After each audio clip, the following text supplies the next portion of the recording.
¿Se verá ya la pantalla? Sí, profe, se ve. Muy bien, déjame. Entro. Revisar aquí los pendientes en la plataforma. Una disculpa por lo del viernes, me tocó salir y ya no alcanzaba a regresar aquí como para atenderles.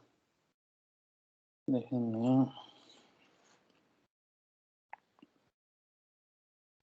Vamos a hacer nuestra primera práctica, ahorita se las voy a explicar, pero antes, bueno, nada más cerrar un poquito ahí la teoría. De hecho, creo que ya la había descargado.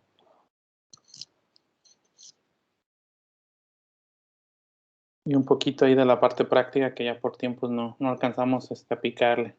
Entonces estamos viendo sobre todo la parte de tipos, ¿verdad? Y formatos. Dentro de los formatos, déjame ver dónde estaban acá.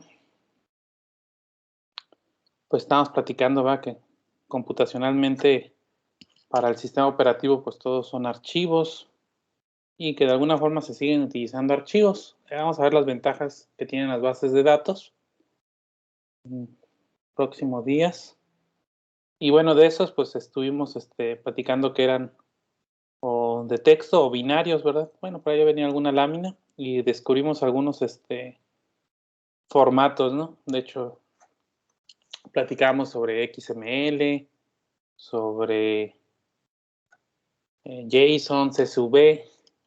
En realidad el ejercicio lo hicimos sobre un texto plano, por ahí utilizamos algún entorno para codificar ahí caracteres, entonces vimos que esa parte del encoding pues es importante, ¿verdad? Cómo se guardan esos caracteres, ese flujo de información en archivos de texto. Archivos binarios se siguen utilizando hoy en día y a lo mejor es el principio básico de muchas de las herramientas que utilizamos, ¿verdad? Hay algunos formatos, PDF, Doc, M3, AVI. A fin de cuentas, la estructura pues tiene una estructura ahí muy particular. Sí, habría que conocer el formato y leer tal cual la información byte con byte. Para el procesamiento de información, estos archivos no se utilizan tanto. Digo, va a depender del contexto, ¿no? Evidentemente que si van a procesar señales, ¿verdad? En el caso de audio y video, pues van a tener que utilizar ahí los formatos básicos. Ahí nada más considerar que algunos de esos formatos tienen compresión. Entonces, habría que quitarle esa compresión y pasarlos a un formato, ¿verdad? Crudo. Entonces, hablando, por ejemplo, de imágenes, pues bitmaps, ¿no? Obviamente esos consumen más espacio. Obviamente manejar JPEG o PNG, pues tienen ventajas esos formatos. Igual ocurre en video y audio, ¿no? Entonces, MP3 es un formato comprimido. El AVI, si mal no recuerdo, no.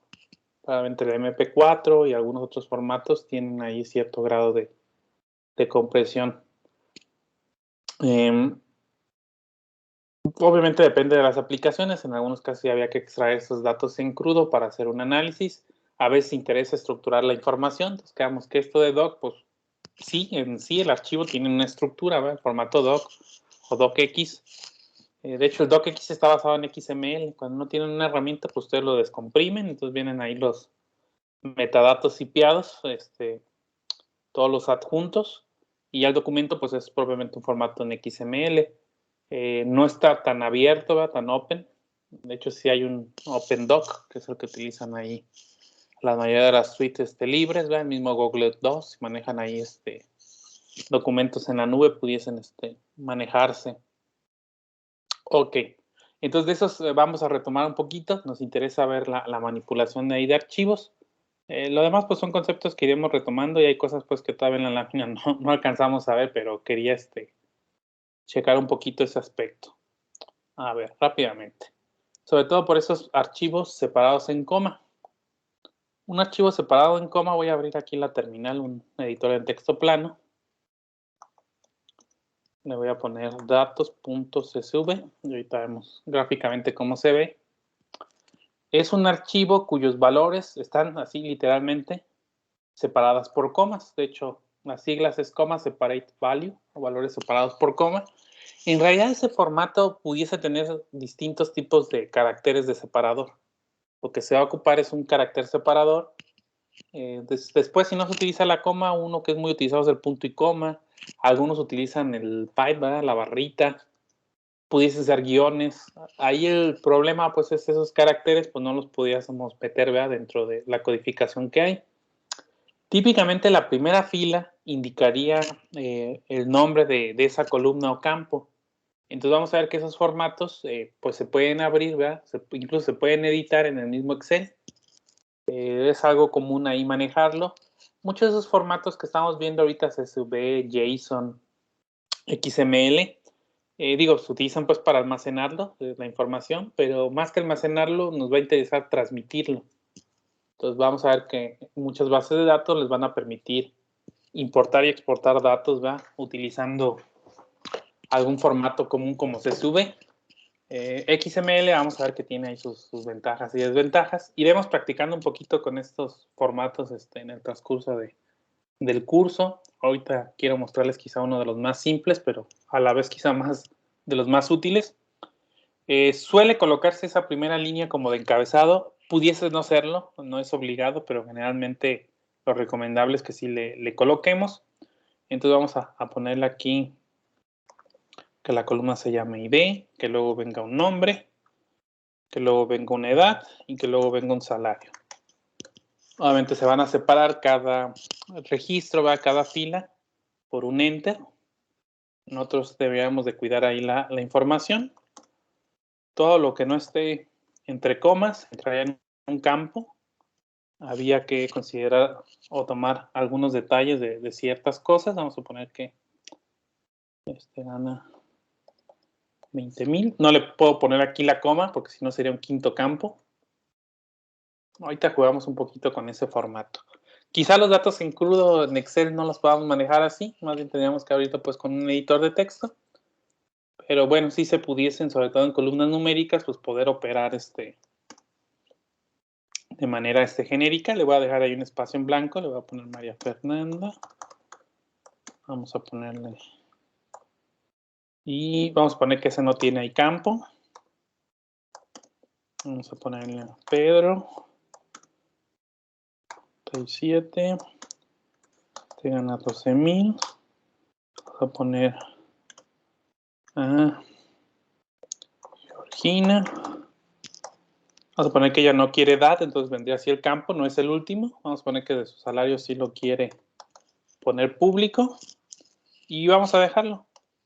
Vamos a ver que este formato pues está ahí básico. Observen que en algunos dejamos espacios en blanco. Eso sí pudiese traer algunos problemas al momento de utilizar las herramientas. De hecho, no era la idea que todos tuvieran blancos. Unos sí, otros no, en algunos lados. Déjenme los guardo. Evidentemente, si lo vuelvo a editar, pues se ve de esa forma. Pareciera que no hay mucha relevancia de manejarlo así. Pero ustedes lo encontrarían, más bien lo guardé en el escritorio, ¿verdad? Aquí en inicio del home. Sería este archivo. Noten que lo reconoce, ¿verdad? Con la extensión Excel. Les digo, no es un archivo de Excel. De hecho, va a ser de lo primero que uno se va a dar cuenta. Incluso algunas herramientas de datos, entre ellas el mismo Excel, les permitiría, tanto de archivos CSV como de otros formatos, tratar de importarlo. Excel maneja un concepto ahí de base de datos muy primitivo, pero bueno, en cuenta sí se puede estructurar la información. E incluso pues, utilizando algunas macros, ¿verdad? Ahí con Visual Basic for Application pudiesen hacer cierta vinculación. Les digo, hablando pues de sitio ofimática, se van a manejar una base de datos, pues mejor manejen Access. Esa era la recomendación, pero bueno, hay mucha gente que tiene sus datos en Excel y opera con ellos. Observen que aparece posible pérdida de datos. Algunos de esas características no están disponibles, ¿verdad? Se los guarda.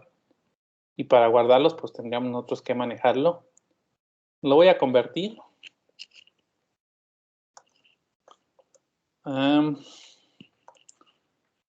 Archivo de Excel, ya sea que sea un Excel normal. Déjame ver, acabar.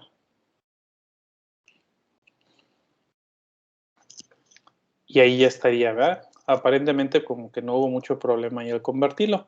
Algunos datos los manejó, ¿verdad? Y la misma herramienta les permite tratar ahí de importar y exportar datos, ¿no? Pero si notan, por ejemplo, de María Fernanda, sí dejó el espacio en blanco aquí. Entonces habría que tener mucho cuidado, ¿verdad? En este tipo de cuestiones.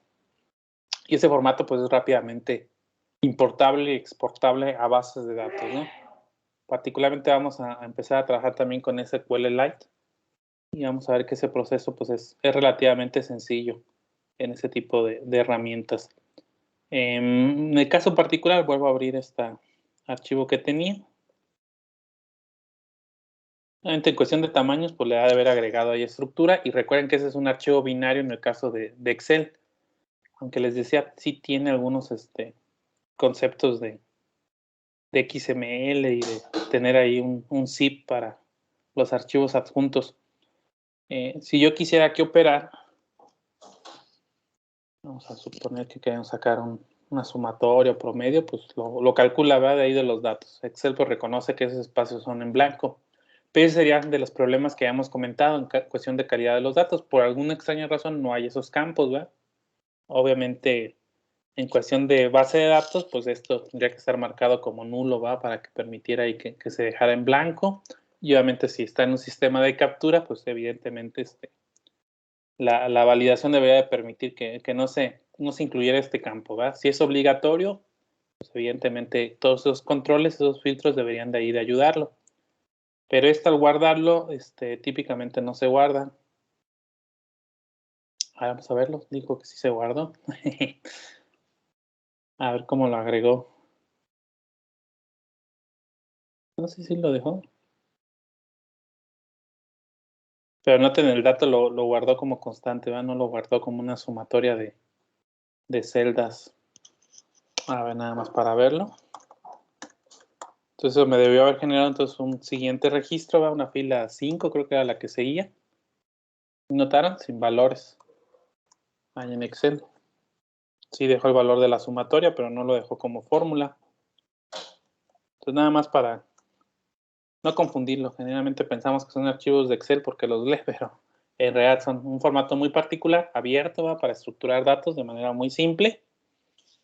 Simplemente hay que tratarlo de la forma que se va a tratar. A ver, nada más.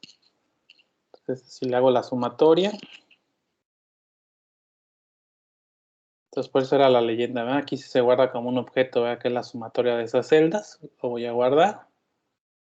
Y voy a tratar de editarlo, ¿verdad?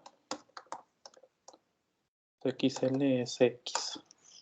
Y ahí está el formato binario, ¿verdad? Habría que tratar de entenderlo. Funcionaba en algunos lados, de hecho aquí se alcanza a ver, ¿verdad? Que tiene unos estilos de XML para checar y que hay alguna plantilla, ¿verdad? Para que eso se visualice en XML. A ver, creo que en Windows era donde era como más visible. Vamos a ver si lo reconoce como un formato zipeado.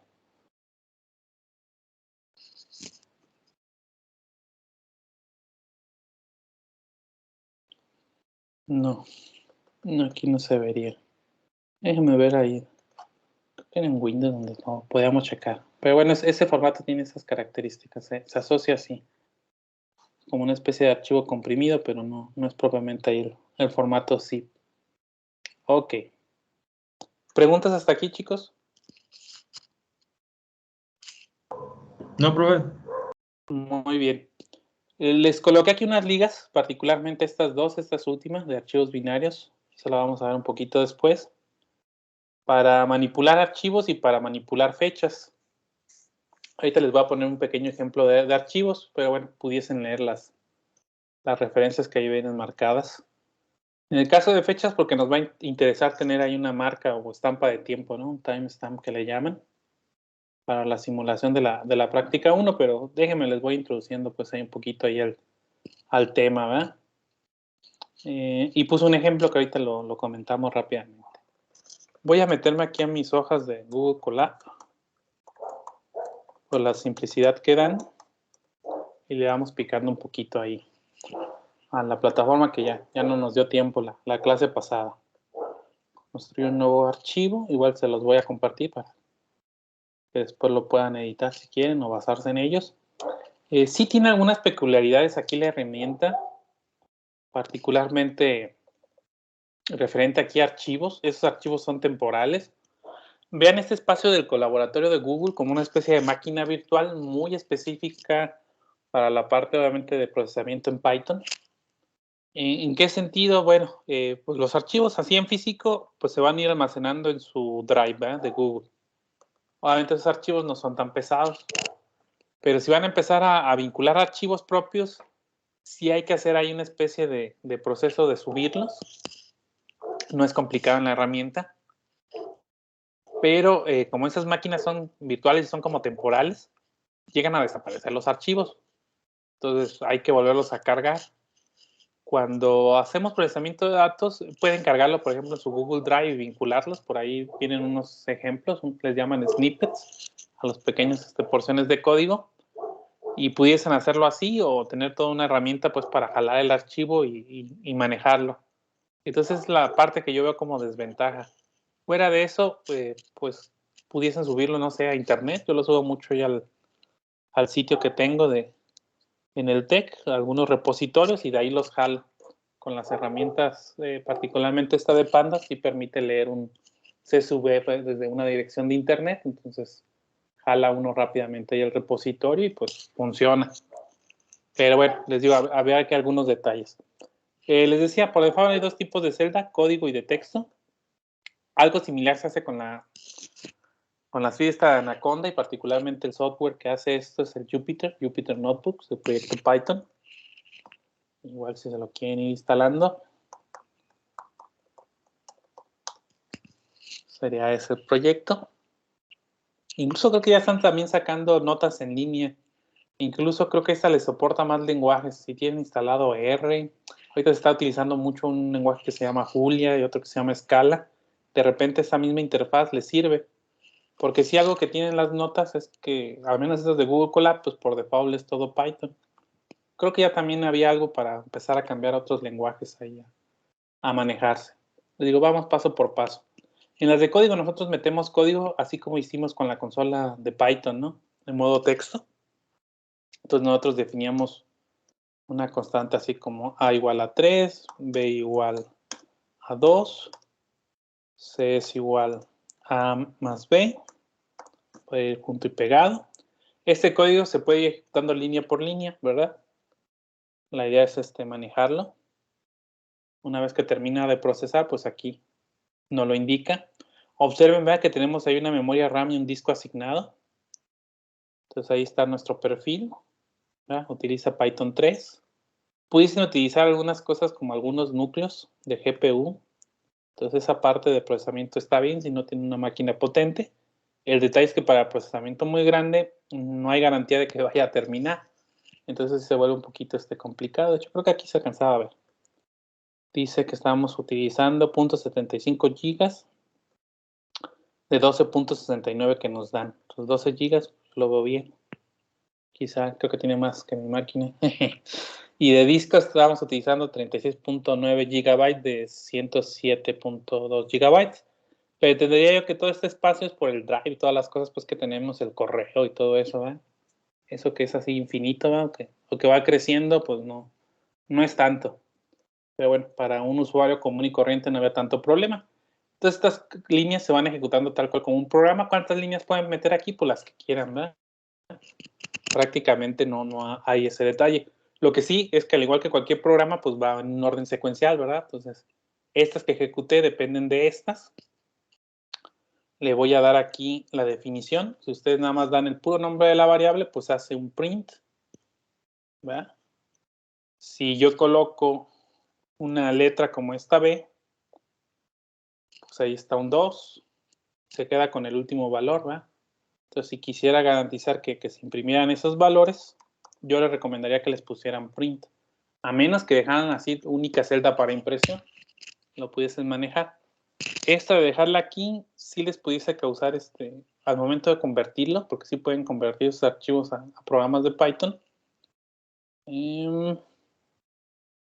Sí, creo que era aquí en descargar, mira. Se descargan como hojas de las notas, que es la extensión por default.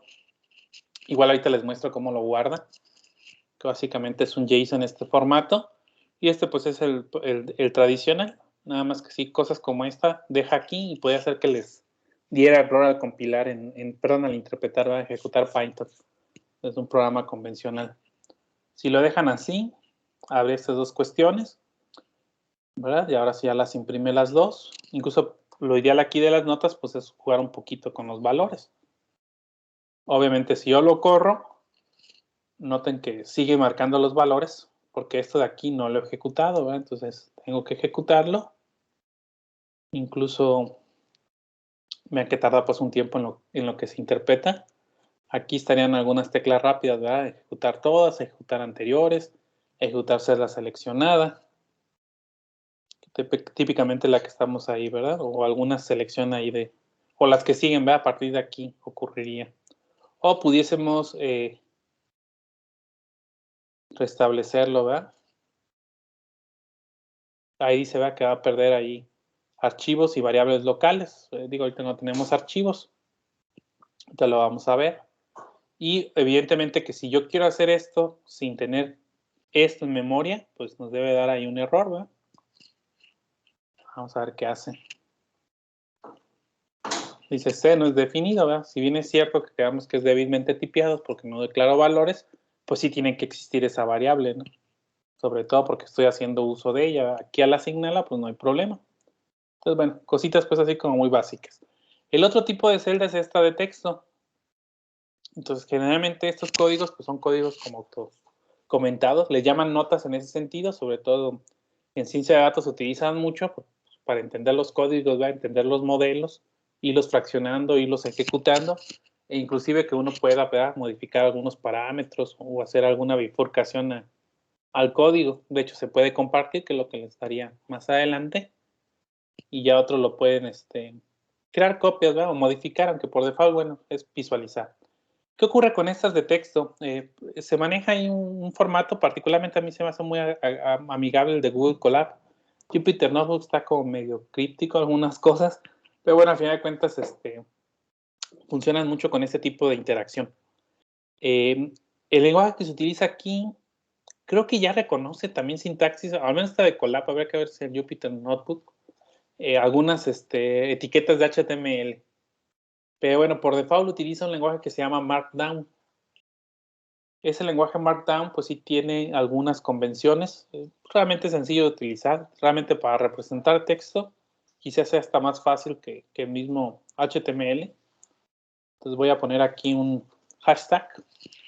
El hashtag nos va a indicar un título de nivel 1. Puedo ir teniendo varios títulos. Sería el equivalente al H1, ¿verdad? De HTML. Obviamente ahorita la salida no está formateada, se supone que aquí se empieza a formatear. Como no he escrito, pues todavía no lo interpreta, pero voy a poner aquí ejemplo de archivos. Observen que le pone pues un color especial ahí en la sintaxis. Y lo importante es este formato que se le va a estar dando. Vamos a ponerlo. Para manipular archivos en Python se tienen las funciones nativas del sistema. ¿Vale? Igual, bueno, podría describir yo aquí el código que está, ¿verdad? Las variables no tienen tipo y estas se asignan en tiempo de ejecución dependiendo del valor. A lo mejor esto es como muy básico, pues, pero habrá que colocarle, ¿no? Y bueno, vendría aquí el ejemplo, ¿no? Entonces sí se pueden ir detallando esto un poco más. Si quisiéramos que esto estuviera, digo, y vamos a ver que pues esto es más rápido ahí de teclear, pero si ustedes quisieran que eso se estuviera de forma identada, perdón, no identada, en itálicas, ¿va? En cursiva, vamos a utilizar eso, un asterisco, todo lo que esté encerrado entre asteriscos, que sería el caso acá, formalmente le da ese contenido. Sería lo mismo que si lo aplicaran pues acá. Si no quieren preocuparse mucho de eso, pues uno le va introduciendo esta parte, ¿no? Si quisieran hacerlo, por ejemplo, un encabezado de nivel 2, pues serían dos hashtags, dos gatitos, ¿verdad? Pues le dan aquí 2 veces. Y le vamos a poner aquí en lugar de nueva sección, declaración de variables.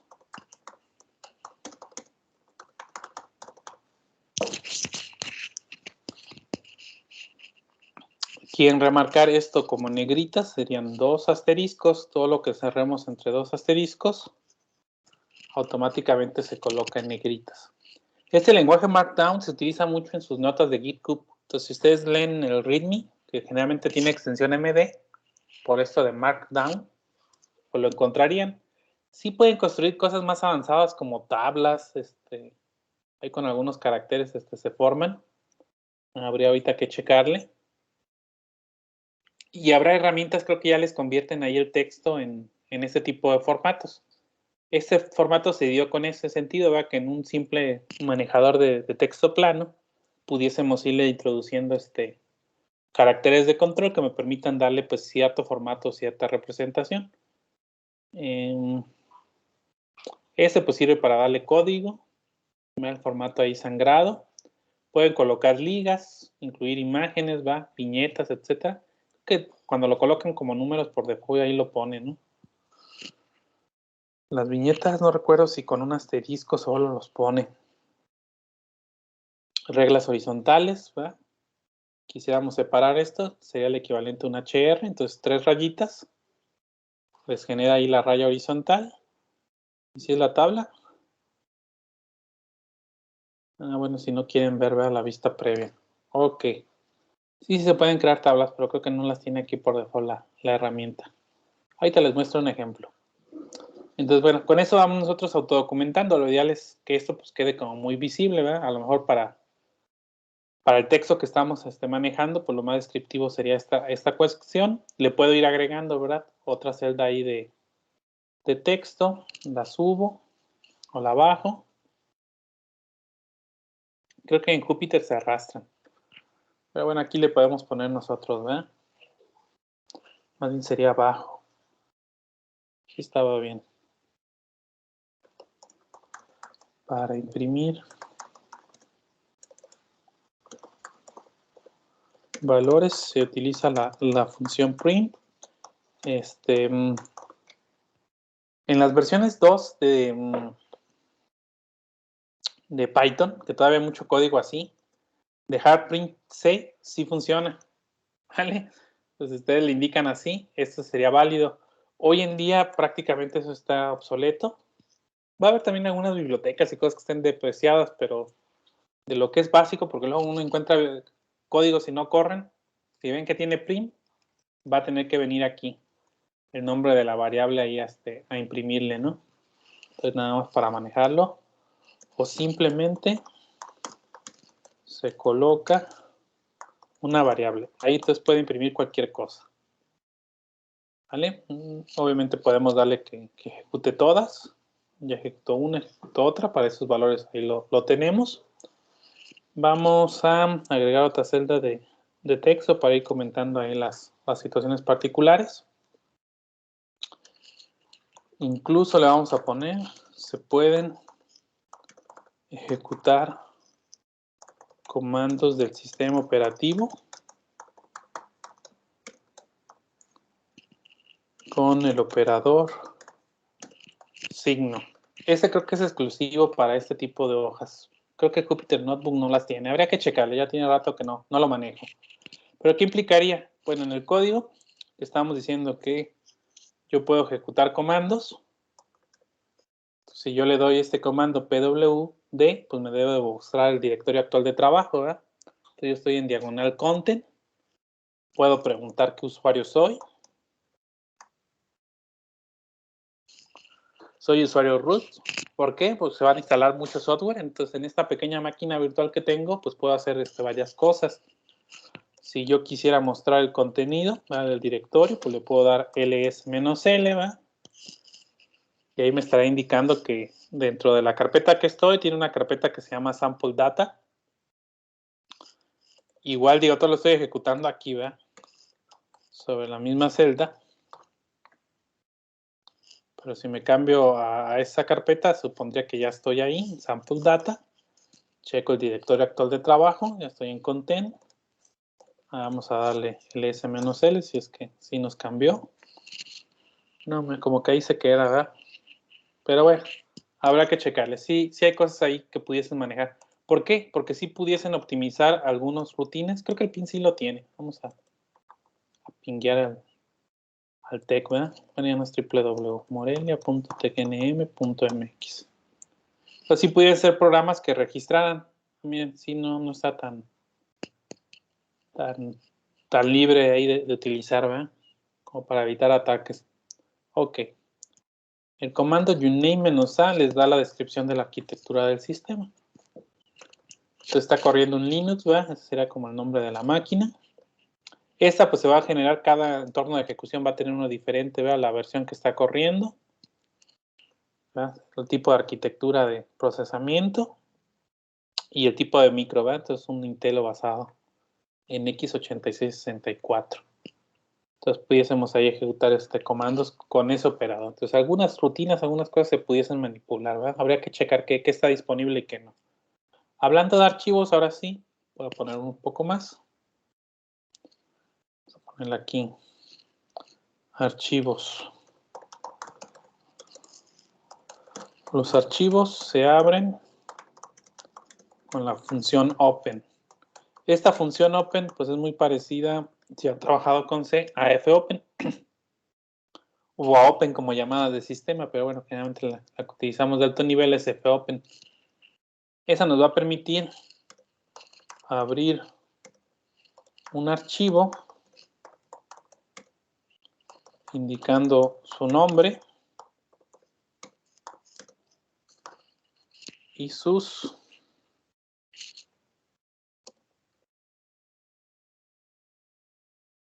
permisos, ¿eh? Por ejemplo, archivo, que va a ser el descriptor de archivo, open datos.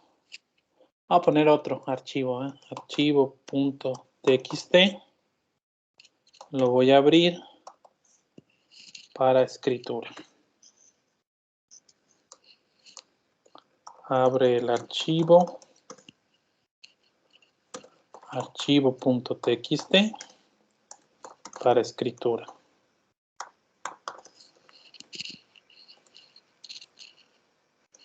Podríamos ponerle más información de archivos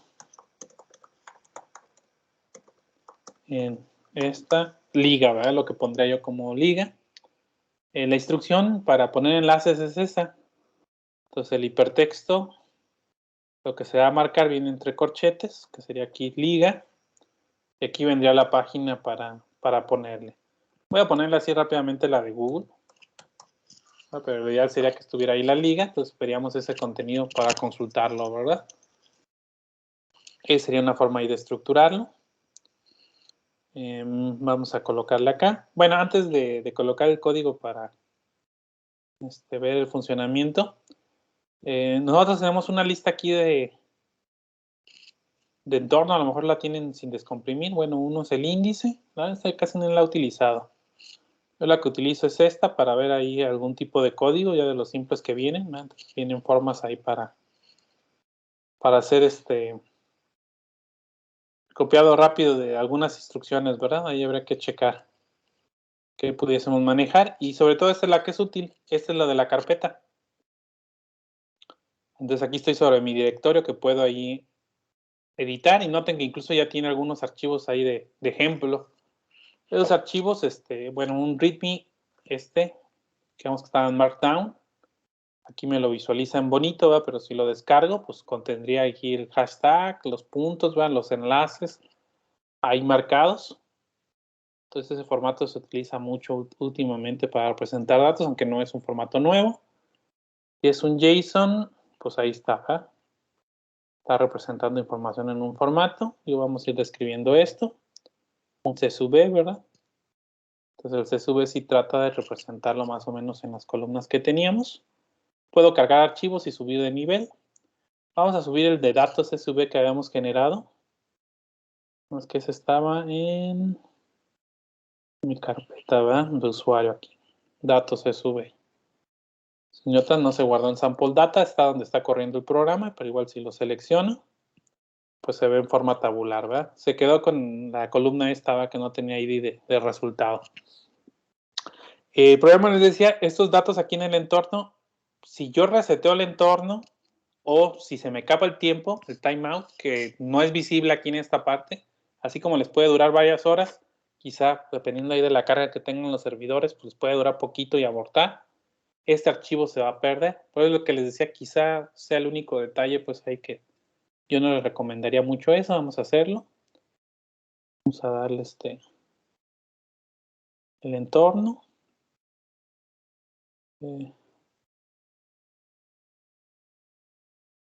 Como que los archivos no los muestran, a ver si ahorita quiera, ahí está, ya lo restauró, tardó un ratito en lo que se manejaba, le llaman kernel a este tipo de cosas como núcleo, y obviamente se perdió el dato, bueno, lo voy a cargar, técnicamente sí los tengo aquí en datos persistentes para trabajar con él, y en teoría aquí es donde se generaría mi archivo, ¿verdad? Como lo estoy corriendo en la nube, pues se va a guardar en ese servidor, entonces pues descargarlo si es que yo voy a hacer algo de procesamiento y ocupo ahí el resultado. Entonces quedamos que con esa instrucción, archivo igual a open, perdón, ahí viene, ¿verdad? Incluso, bueno, viene una tercera variable, habrá que ver más si van a manejar buffer o no, como memoria intermedia, pero bueno, digamos que esos son los más comunes, se va a llamar archivo txt, y lo vamos a abrir, puede ser con comillas simples o dobles, para escritura. Lo que importa es aquí, si hay formas ahí de abrir el archivo. Sobre ese, nosotros vamos a darle un write, ejemplo de archivo de texto.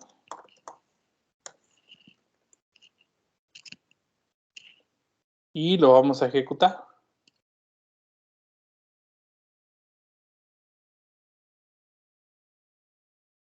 Este devuelve por la función un valor. Lo que no se alcanza a ver aquí es que se haya creado el archivo.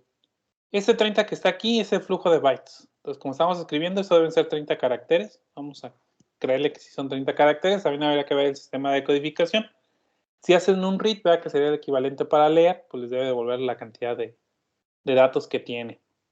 Si no se viera aquí, hay que actualizarle acá. Noten, ya la actualicé, ya está el archivo. Si yo reviso para ver su contenido, el archivo está vacío. ¿Qué ocurre con esto? Bueno, típicamente nosotros estamos abriendo el archivo, estamos operando con él, estamos quitando algunas consideraciones, ¿verdad? ¿Qué pasaría si no tengo permisos para escribir en ese directorio? Digo, ahorita no hay bronca porque somos root, ¿verdad? Y en esa máquina virtual pues va a escribir donde sea, pero bueno, eso es común, ¿verdad? No tengo permisos hablando de escritura, o bien al leer el archivo no existe, pues evidentemente eso me va a causar un error. Particularmente acá voy a crear otra de código, ahorita le vamos agregando la nota. Yo abro un archivo, opero con él y técnicamente tendría que hacer un cierre del archivo, un flush, ¿verdad? Si es que no lo voy a cerrar, de hecho no sé si tengan esa primitiva Python. Sí, miren, sí tiene flush como en C. Eso sería del buffer en memoria, pues pasarlo directamente al archivo al disco o cerrarlo. Entonces sí es importante siempre que nos aseguremos de que efectivamente se haya escrito en disco. Esto nos asegura, ¿verdad?, que el descriptor esté. En el caso, recuerden, de un archivo para modo de escritura, el sistema operativo lo pone en modo bloqueante. Técnicamente, dos procesos no pueden estar abriendo el mismo archivo para escritura. Esto para evitar inconsistencias. Si yo lo cierro, que aquí ya quedó la instrucción, debería de verse esa cadena ya de texto acá, ¿vale? Se hizo el volcado, ¿verdad? Si no lo quisiera cerrar porque voy a estar escribiendo, sí tendría que hacer yo ese flush. ¿Qué ocurre si yo vuelvo a abrir un archivo con esta modalidad? Bueno, el archivo se va a sobreescribir, se va a borrar los datos. Entonces sí es importante que cuando estemos manejando archivos, pues tengamos ese cuidado, ¿verdad? Generalmente la aplicación debería dar un aviso, ¿verdad? Hoy estás abriendo este archivo para escritura, entonces a ver, ten cuidado. En la práctica, cuando utilizamos un editor, lo hacemos pues para los dos tipos, ¿verdad? Tanto para lectura como escritura, un modo ahí híbrido. Casi aquí esta primitiva así de escribir por escribir, Solo la vamos a utilizar en algunos procesos, ¿verdad? Que estén escribiendo, pues en ese momento, pues ese archivo nomás es para escritura. Técnicamente, otros procesos pudiesen leerlo, sí permitiría el sistema operativo leerlos, más no escribir. Es parte ahí de las rutinas que hay. Voy a que lo chequen. Esta la voy a cortar y luego la voy a utilizar. Vamos a colocarla aquí. Búsqueda y almacenamiento de datos. Voy a ejecutar nuevamente esta instrucción. Si reviso el archivo, se borró, está en blanco. ¿Por qué no se ha hecho? Porque no hemos hecho pues propiamente el flush. Voy a agregar aquí otra instrucción que obligaría, ¿verdad?, a hacer ese flush.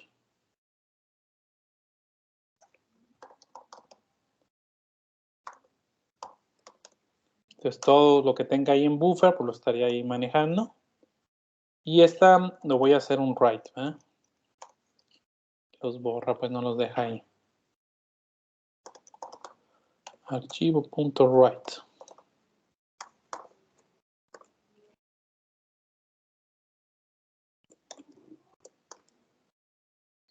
Va como que entre las comillas, ¿verdad? Bueno, me toca ahí quitarle esto y volverlo aquí a quitar. Entonces, ¿qué va a ocurrir? Dice ahí que hubo un error, ¿verdad? Pero bueno, fue más bien error de letra. Archivo, ¿verdad? En esta. Borró. Ahí borran los dos caracteres. Ahí está. A ver cómo queda ese monstruo. Nada más quedó una, ¿verdad? La primera, que fue la que hizo el flush. Esta de aquí se supone que ya la ejecutó, pero lo que habíamos comentado, ¿verdad? Hasta que no haya otro flush o cierre, pues se tiene que guardar esa parte. Yo no sé si lo refresca aquí automáticamente, creo que no. Noten que no le di un salto de línea, entonces lo copió directamente ahí donde estaba. Sí, tendríamos que jugar un poquito ahí con el almacenamiento de archivos. Entonces, realmente escribir archivos no es complicado, las mismas directrices de entrada y salida, ¿verdad? El print, en este caso, nos permitiría, ¿verdad?, hacer algo similar. En este caso, aquí se utiliza esa función write. En el caso, por ejemplo, de C, que es muy parecido, ¿verdad? O Python, pues a final de cuentas está construido en C. Sí hay diferencia para tratar archivos binarios y tratar archivos de texto. Entonces nosotros manejamos instrucciones como fprintf para dar una salida formateada en texto, equivalente al printf típico que utilizan para sacar pantalla en C. C++ es diferente, porque C++ sí maneja orientación a objetos en flujos, entonces ustedes tienen un CIN y un COUT y le meten ahí símbolos de mayor que, ¿verdad?, y menor que, dos símbolos. Y en C++ pues algo más sencillo, porque nomás le dan, ¿verdad?, redirigen la entrada y le redirigen la salida hacia el archivo y rápido se escriben los datos, ¿verdad? Y ya el formato, pues eso lo hace en automático la clase, ¿verdad? Lo que tiene que detectar si eso se está interpretando, ¿verdad?, como una cadena de bytes. Sí hay formatos ahí específicos ahí para dar. A ver, déjenme ver si. ¿Verdad? Quiero ponerle yo una cadena en binario, ¿verdad? Pero el archivo ya está cerrado. A ver, vamos a ver. Lo voy a dar desde el inicio. Ejecutar todas.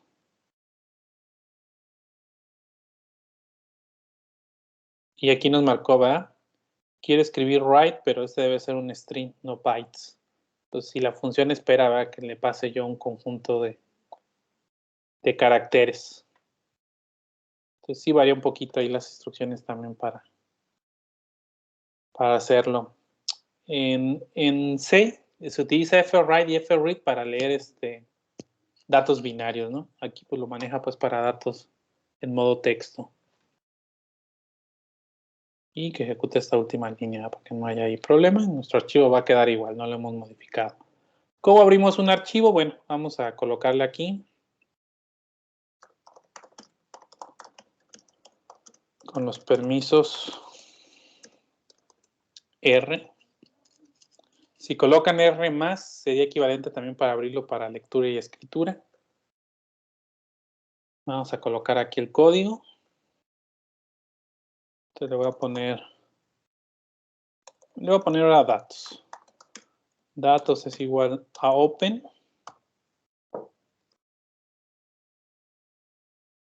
Y noten que ya tengo aquí mi datos SV que subí, ¿verdad? Pues cada ratito me va a tocar subirlo, pero bueno, no hay problema. Ahorita lo que nos interesa es checarlo. Y ya lo tenemos, ¿no? Hay varias formas aquí que pudiésemos nosotros operar. Si nosotros le damos datos.read y se imprime, como es esta instrucción, debería imprimir todo el flujo del archivo. Observen, vean que está ahí colocando la información de la primera columna. Viene su diagonal N, ¿verdad? Su salto. Va por cada renglón. Si quisiéramos nosotros, es que no sé. A ver, vamos a checarle aquí.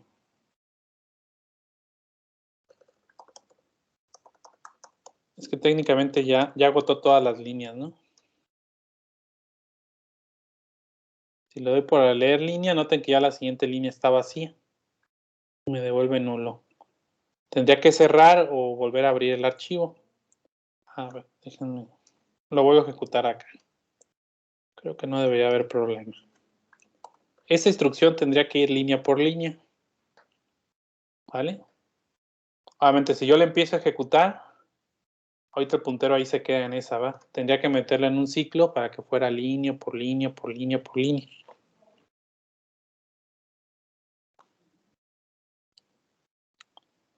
Existe otro método, si quieren leerla todas, que es de readlines.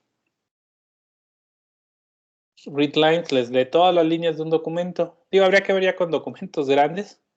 Noten que lo está colocando en una lista.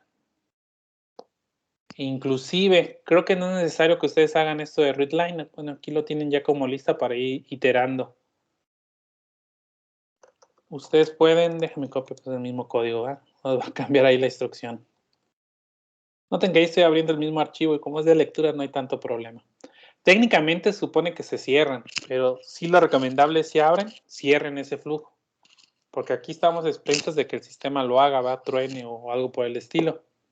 Particularmente en lenguajes como Java, pues no se preocupan de eso por el recolector de basura, pero en lenguajes como estos, basados en C, sí habría que tener cuidado con ese tipo de cuestiones, ¿verdad?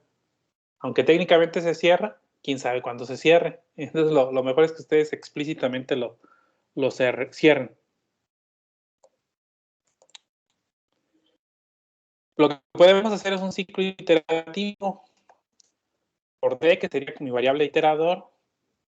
Y datos, me parece que sí nos debe de dejar. 2 puntos. ¿Va? Yo tendría que imprimir línea por línea. Print D. Esto debe de imprimir línea por línea, ¿va? Sin el encabezado. Entonces ya está más parecido a lo que típicamente nosotros vemos. Debería ser algo similar aquí. Si lo guardaba, por ejemplo, líneas, ¿va? Igual a datos readline, pues podría haber sido por línea en líneas y ir iterando línea por línea para ir imprimiendo el valor de cada representación. Entonces vean que la manipulación de archivos en Python pues no es compleja. Simplemente es irle aprendiendo un poquito, ¿verdad? En cuestión ahí de formatos. Les digo, aquí en esta máquina virtual, pues ahí se queda. ¿Tuvieron alguna pregunta hasta aquí, chicos? No, profe. Todo bien. Esas Bueno, se las voy a compartir más tardecito. Déjenme, les pongo también una nota un poquito más explicada. Lo que quería era pues que fuéramos paso por paso y viendo primitivas para que puedan hacer la siguiente práctica. Todavía nos va a faltar algunas cosas para hacer la práctica. Digo, lean de archivos binarios en Python. Más adelante lo vamos a ocupar. Este ejemplo de generación de datos ya es un código que ahorita les comento que nos va a ayudar bastante al problema, pero primero les voy a mostrar qué vamos a hacer en la práctica. Mañana ya con algunos tópicos ahí que nos faltan, pues ya le ponemos fecha ya a la práctica. Básicamente, lo que queremos hacer es generar un dataset de un sensor. Obviamente lo vamos a hacer con simulación.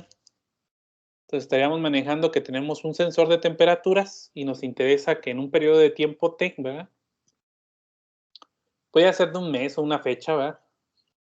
Pudiese indicarnos solamente esos datos. En algunas aplicaciones, por lo que te interesa es el estrés o tener un conjunto de datos, ¿verdad? No necesariamente te interesan las mediciones reales. Lo ideal sería que si tuviéramos el sensor y que estuviera sensando, ¿verdad? Y que tuviera ya información de muchos años, ¿verdad? Pero no ocurre a veces en ese sentido, entonces pudiésemos hacer esas simulaciones. El detalle de esta práctica radica en que el aspecto del clima, ¿va? Que vamos a simular en este caso con la temperatura, no es un aspecto tan lineal. ¿En qué sentido? El código que ahorita les voy a compartir de base, pues ya les va a ser parte de la práctica, pero el detalle es que va a generar de forma aleatoria esos valores. Entonces, estaría bien, ¿va? Que nosotros consideramos la temporalidad, es decir, pues a esta hora pues hace más calor que a las 10, ¿va? Técnicamente, ¿va? Podrían ocurrir ahí algún fenómeno y a lo mejor haber estado muy, muy nublado y a lo mejor se mantiene ahí constante, pero típicamente pues sube, ¿no? No es un modelo pues predecible, ¿verdad? 100% cómo va a estar el clima, pero pues en teoría va a deber estar muy similar al día anterior y mañana pues debería estar muy similar al día de hoy, hay variantes, ¿no? Y ese clima en general pues debería estar muy común hace un año, ¿verdad? Y ese clima va a estar también muy común a las temporadas del año, ¿verdad? Entonces ahorita que técnicamente todavía es verano, ¿verdad? Hasta el 21 de septiembre, bueno, no sé cuándo entre el verano, que ven que a veces entra poquito antes, poquito después, pero bueno, típicamente el 21, pues es una época en la que llueve, ¿no? Prácticamente todos los días, ¿verdad? No hace tanto frío, pero sí está fresco en las mañanas, pues siempre sí hace calorcito, pero obviamente no es el calor que hay en primavera, ¿verdad? En otoño pues ya no llueve tanto, prácticamente no llueve en esta región, ¿verdad? En la cual vivimos. Obviamente eso también depende ahí de cosas como la latitud y la longitud, ¿verdad? La ubicación geográfica. Muy al Ecuador, pues siempre el clima es muy caluroso, ¿verdad? E igual muy a las costas, pues generalmente es más caluroso y a lo mejor hay más frecuencia por el mismo, ¿verdad? Que hay agua o lagos, que llueva más frecuente que en otras regiones. Si se generara esto al azar, pues imagínense que ahorita está 14.3 y luego viene 17 y luego viene 9 grados centígrados, pues no funcionaría lo que nosotros quisiéramos emular. Queremos guardarlo en un formato CSV, pues para que tengamos ahí una estructura. Básicamente el archivo es muy básico, la marca de tiempo, el timestamp, coma temperatura, y vendrían aquí ejemplos. Obviamente la idea de esto es que se hiciera en un periodo de tiempo específico, como de 15 minutos. El programita que les estoy compartiendo, este de acá, ya lo habíamos generado en otra materia. De hecho, está generándose aquí en GitHub.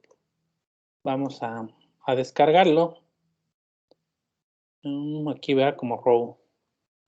Son archivos de texto. No lo he probado si corre en notas. Luego hay cositas que hay que hacerle alguna adaptación para que corra en notas. Ese, como estuvimos manejando, pues aquí estaría en Python. Ese sería el código. Y no sé si tenga para correr. Bueno, yo generalmente los corro más artesanal. Si ustedes tienen Visual Studio y ya tienen ahí la herramienta para Python, pues denle ahí, ¿verdad? En la flechita que aparece de reproducir para que lo corra, ¿verdad? Y asunto arreglado. Este programa en particular recibe argumentos de la línea de comando. Entonces está recibiendo, pues quedó creo 3 parámetros, si mal no recuerdo, ¿verdad? O sea, si lo corremos sin argumentos, pues me va a decir que es el nombre del programa, mes, fecha y tiempo minuto. Quedó para un periodo de 30 días, ¿no? Y vamos a hacer algunas operaciones porque partimos de un mes en particular para poder generar los datos. Ese mes es en formato de fecha, sería como la fecha actual. Y déjenme ver el formato, déjenme acuerdo cómo estaba. Bueno, si no, ahorita que truene, ¿verdad? Va a hacer las operaciones ahí de estarse incrementando. De hecho, esta función que está aquí va a generar, ¿verdad?, un valor aleatorio entre -5 y 47, que fue los que definimos. Se generan de forma uniforme, ¿verdad? Entonces, esta parte pues es la que tendríamos que cambiar en nuestra simulación, más algún otro esquema ahí que se estuviese manejando. Sí, le doy la fecha. Lo que no estoy seguro, porque ya está aquí comentado, es si viene año, mes y día, pero parece que sí, porque aquí lo estoy construyendo año, mes y día. Ok. ¿Cómo lo corremos esto en línea de comandos? Bueno, supone que se descargó downloads. Ahí debo de tener un archivo generar sensor, no recuerdo ahí cómo se le puso. PY. Sí, generar datos de sensor. Hay que darle el comando Python o en sistemas Unix, si le colocan una firma, pues ya se pudiese correr. Si tiene firma, entonces lo podría correr directamente, nada más cambiándole permisos. Ahorita lo corro así normal. Entonces, generar datos de sensor. Si le doy así sin argumentos, pues truena el programa, ¿verdad? Me dice que es el mes, fecha. Y nosotros vamos a generarlo que hubiera sido en agosto, ¿verdad? De julio a agosto. Entonces le voy a poner como fecha 2021, el mes julio, el día 11. Y estaría dando que fuera por 15 minutos, ¿no? Ese me va a generar a ver, el nombre del archivo, porque este no, creo que había una versión un poquito más avanzada. Pero bueno, ya también para que le programen un poquito, ¿no? Este va a generar porque como no le paso argumento, el nombre del archivo. Se llama datos SV. Nada más si tenía un datos, ¿verdad? Sí, profe, uno se llamaba datas. Déjeme lo muevo, nada más para no perder ese. Ah, pero ese en otra carpeta. Ya el otro se guardó acá en la carpeta acá, entonces no hay bronca. Que dije, luego lo pierdo, ¿verdad? Entonces ya me generó el archivo. Si yo consulto los archivos que tengo aquí, debo de tener este datos SV, ¿verdad? Con un tamaño dado. Vamos a editarlo. Esa sería la simulación. Lo voy a abrir en Excel para que todo lo podamos checar. En descarga se generó. Es lo que generé el pequeño programita. Vamos a ver cómo pudiesen hacer una simulación, ¿va? Que sí van a ocupar cierta aleatoricidad, pero no que baje, ¿va? Entonces aquí, según el 11 de julio, ¿va? A las 12 de la noche, bueno, ya 0 horas del día, pues había menos 0.7. Pudiera ser creíble, ¿no? Pero en 15 minutos, pues ya creció a 37, ¿no? Y luego bajó a 2. Está bien que esté medio loco el clima, pero no es para tanto, ¿verdad? Eso hace ese programa. Entonces, denle ahí una checada para que más o menos vean ahí cómo funciona. Pudiesen basarse en ese para la práctica, pueden ustedes diseñar alguno mejor. Lo que importa aquí es que vean que esos datos los estamos generando aleatorios. Y les voy a explicar una técnica que nos va a servir para esto de la simulación, ¿verdad? Eso podría servir pues para algunos entornos como que sí pudiese estar variable en el consumo, ¿va? Entonces, a lo mejor llega un cliente, no llega clientes, entonces esos datos pues están variables, a lo mejor le pongo un intervalo a decir, bueno, pues a estas horas no llegaron, a estas horas sí llegaron y llegan un promedio, un máximo de tantos, ¿no? Eso pues sí, no sigue un modelo así lineal y pudiese generar así con números aleatorios, ¿no? Pero lo que es esta temperatura o por ejemplo el consumo eléctrico de los medidores está también muy influenciado por el clima. Entonces, salvo que sean así como vampiros, ¿verdad? Que no duerman en la noche, a lo mejor no sé, de 1 a 3 de la mañana, pues el consumo en su casa debe ser nulo, ¿va?